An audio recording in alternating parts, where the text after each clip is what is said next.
The clock's red numbers burned through the darkness. 1:58 a.m. I should have known then that something ancient was stirring, something that lived in the spaces between seconds, waiting for its appointed hour. My apartment felt different that night. The air hung thick and suffocating, like the moments before a storm breaks. The old ceiling fan wheezed overhead, its blades cutting through silence so complete it pressed against my eardrums. Outside, the usual city hum had died away. No distant traffic, no late-night voices echoing down the narrow streets. Even the stray dogs had gone quiet. I lay there in my narrow bed, eyes heavy but mind restless, when it began. Swish, swish, swish. At first my rational mind grasped for explanations. Street cleaner, maybe. Wind pushing debris across concrete. But the sound was too rhythmic, too deliberate. Each sweep followed the last with mechanical precision, like someone, or something, performing a ritual they'd done 1,000 times before. My chest tightened. The sweeping was moving closer. Swish, swish, swish. Then came the whistle. It drifted through the cold air like smoke, a melody I'd never heard but somehow recognized. Cheerful and mournful at once, played with the patience of someone who had all eternity to finish their song. The notes floated higher and lower, weaving between the sweeping sounds until they became one haunting symphony. My limbs began to feel heavy, weighted down by invisible chains. Sleep paralysis, my mind whispered desperately. But deep down I knew this was something else entirely. Something was pressing down on my chest, making each breath a struggle. Sweat beaded on my forehead as I tried to move, tried to lift even a finger, but my body had become a prison. The sweeping circled now, moving around my building like a predator stalking prey. Each swish seemed to echo inside my skull. The whistle grew louder, more insistent, as if demanding my attention. Time stretched like taffy. Seconds became minutes. Minutes became hours of pure terror. Who sweeps at 2 a.m? The thought crashed through my paralyzed mind. No one. No one should be out there.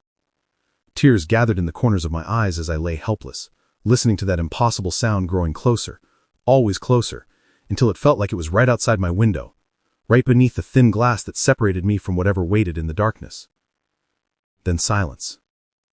Everything stopped. No broom, no whistle, no movement. Only the fan's wheeze and my heart hammering against my ribs like a caged bird. The clock read 2:05 a.m. Feeling flooded back into my limbs, but the room had grown colder. I turned my head slowly, afraid of what I might see, but the window remained still. The curtains hung undisturbed. But I knew what I had heard. Instinct drove me from the bed.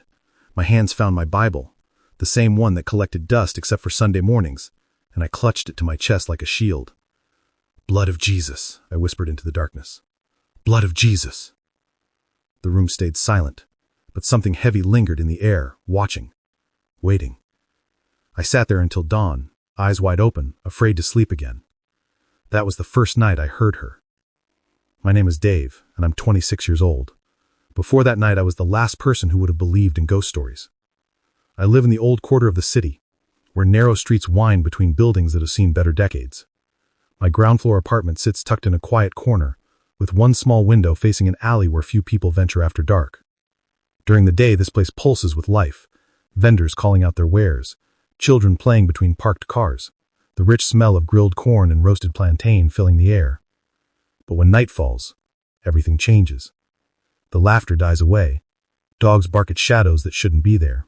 Strange sounds echo between the walls, bouncing off concrete and iron, until you can't tell where they're coming from. I work as a teller at First National Bank 3 blocks from here. My life runs on routine. Wake at 6:30, leave for work by 7:30, return before dark. I don't stay out drinking with colleagues. I don't club hop on weekends. I value predictability. Early dinners, quiet evenings watching TV, in bed by 10. I'm pragmatic by nature, logical. When friends told ghost stories growing up, I'd laugh and offer rational explanations. Not because I actively rejected the supernatural, but because I'd never experienced anything that couldn't be explained. The closest I had come to the unexplainable were the urban legends that drifted through our neighborhood like smoke. Stories of people who followed strange lights down empty streets and were never seen again. A bus driver who picked up a passenger at midnight, only to find his backseat empty at the next stop. Whispers about a woman seen sweeping deserted alleys, always disappearing when approached. I'd always dismissed these tales as fear-mongering, the kind of stories that grow in the telling, until a stray cat becomes a demon and a broken streetlight becomes a portal to hell. Growing up, I heard the older women in the market whisper about night people, spirits who walk the earth after midnight, finishing business left undone in life. They'd cross themselves and mutter prayers, warning their grandchildren never to look out windows after 2 a.m. That's when the veil is thinnest. That's when they come looking, they'd say. I thought it was superstition, old wives' tales meant to keep children indoors after dark. But now it's happening to me, the most skeptical person I know. The irony doesn't lose on me. If someone else told me this story, I wouldn't believe them either. I'd suggest they see a doctor, get more sleep, maybe cut back on late-night movies. That's what makes it worse. The doubt eats at you from inside, making you question your own sanity. Am I losing my mind? Is stress from work finally breaking me? The fear is amplified by isolation. No one else hears what I hear. No one else sees what lurks outside my window. This city has always been a place where the old and new exist side by side. Ancient beliefs live in glass towers. Grandmothers burn incense in apartments with Wi-Fi. Technology streams forward while something much older moves through the shadows, untouched by progress. The folklore feels different when it's happening to you. When you're lying paralyzed in the dark, listening to sounds that shouldn't exist, those old stories don't seem so ridiculous anymore. They feel like mornings no one heeded. Now I understand why the market women crossed themselves, why they whispered their prayers with such fervor, why they looked over their shoulders when speaking of things that walked in the night. They knew something I'm only beginning to learn. Some stories are true, and some legends are just waiting for the right person to step into their web. I've become part of the folklore now, whether I wanted to or not. It came back every night, always at 2 a.m., never earlier, never later. As though something ancient had bound itself to that hour, like a dark ritual set to the city's heartbeat. The sound began softly, a faint swish, like broom bristles brushing dust from concrete. Some nights it felt distant, echoing down the street before fading into the urban silence. Other nights it was right beneath my window, scraping and dragging with deliberate precision that made my skin crawl. The rhythm never changed. Swish, swish, swish. Then the whistle would join in, that same chilling tune, playful yet mournful, floating through the still air like the ghost of a lullaby. The combination felt alive, almost aware of me listening from behind my thin walls. I dared not look out. Once I almost worked up the courage to peek, but a wave of primal dread froze me in place.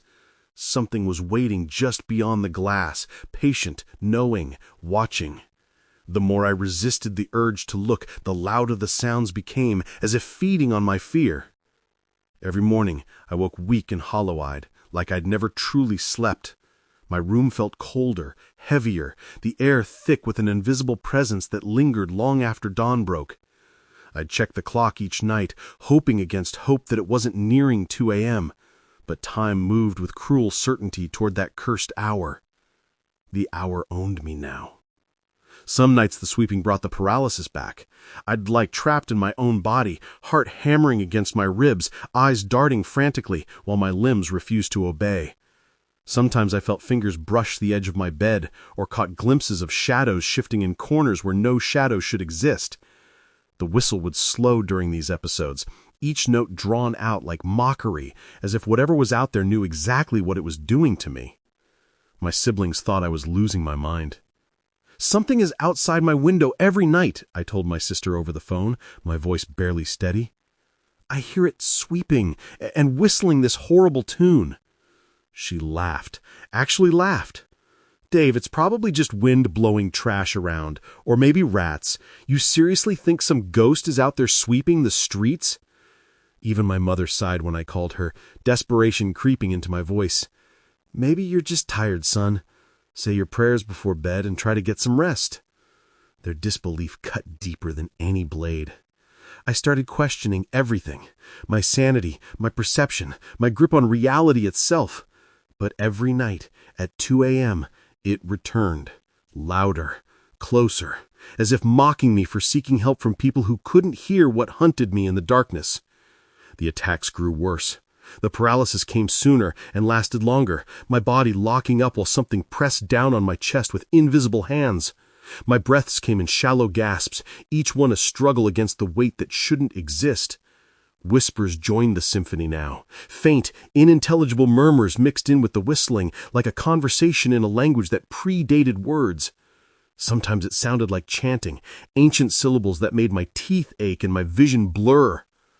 By morning, I'd be drenched in sweat, my heart sore from racing through the night, my eyes bloodshot from staring into darkness that stared back. I began sleeping with the Bible pressed against my chest, whispering prayers until exhaustion finally dragged me under. But even that offered no protection. At 2 a.m., the sweeping would begin again. Swish, swish, swish, whistle, whistle, whistle. And the dread would return, heavier than before, pressing down on me like the weight of centuries, reminding me that some things in this world don't care about prayers or reason or the desperate pleas of a man slowly losing his mind to terror. The darkness had found me, and it wasn't letting go. I couldn't live like this anymore, trapped between terror and doubt, questioning my own sanity every sunrise. That night, I made a decision that would change everything. I would stay awake. I would confront whatever was out there, even if it destroyed me. I positioned a plastic chair and small table near the window, hands trembling as I arranged my makeshift vigil post. The Bible lay within reach, its worn leather cover somehow both comforting and inadequate against what waited in the darkness. The apartment felt different as midnight approached. Heavier, as if the air itself was holding its breath. Every sound was amplified, the creak of settling pipes, the hum of the refrigerator, the distant wail of a siren cutting through the city's restless sleep. I watched the digital clock with hypnotic focus. 1:39 a.m. crawled by with agonizing slowness. My eyelids grew heavy, but I fought against exhaustion, resting my head on the table while keeping my eyes fixed on those glowing red numbers. 1:59 a.m. The silence pressed against my ears like cotton. Even the city seemed to pause, waiting for something ancient to stir. 2 a.m. Swish, swish, swish. My skin erupted in goosebumps. The sound was right outside now, so close I could hear individual bristles scraping against concrete. Cold dread wrapped around me like a shroud, but I forced myself to remain still, to listen, to finally understand what had been hunting me night after night. The whistle joined the sweeping, slower this time. Each note stretched and mocking, as if whatever was out there knew I was listening, knew I was finally ready to see the truth. My hands shook as I leaned forward, fingers finding the window latch. The metal was ice cold against my skin, sending shivers up my arm that had nothing to do with temperature. Slowly, carefully, I eased the window open just a crack. The hinges protested with a soft creak that seemed to echo like thunder in the stillness. Cold air rushed in, not the clean night breeze of the city, but something else entirely. It carried the scent of dust and decay, of things long buried that should have stayed that way. The smell made my stomach turn, but I pressed forward, driven by a desperate need to know. Through the narrow opening, I saw her.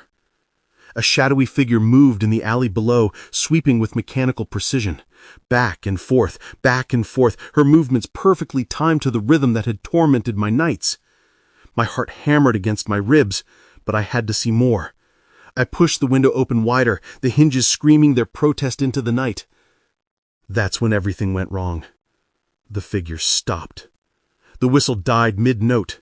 In one horrifying instant that will haunt me until my dying day, her head snapped upward, and she was there, right there, inches from my face on the other side of the glass.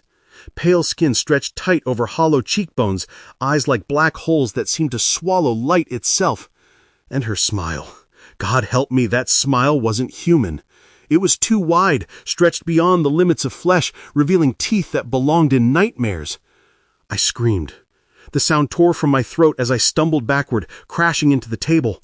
The plastic cracked and gave way beneath me, sending me sprawling across the floor in a tangle of limbs and terror. Pain shot through my shoulder where I'd hit the ground, but it was nothing compared to the ice-cold fear that flooded my veins.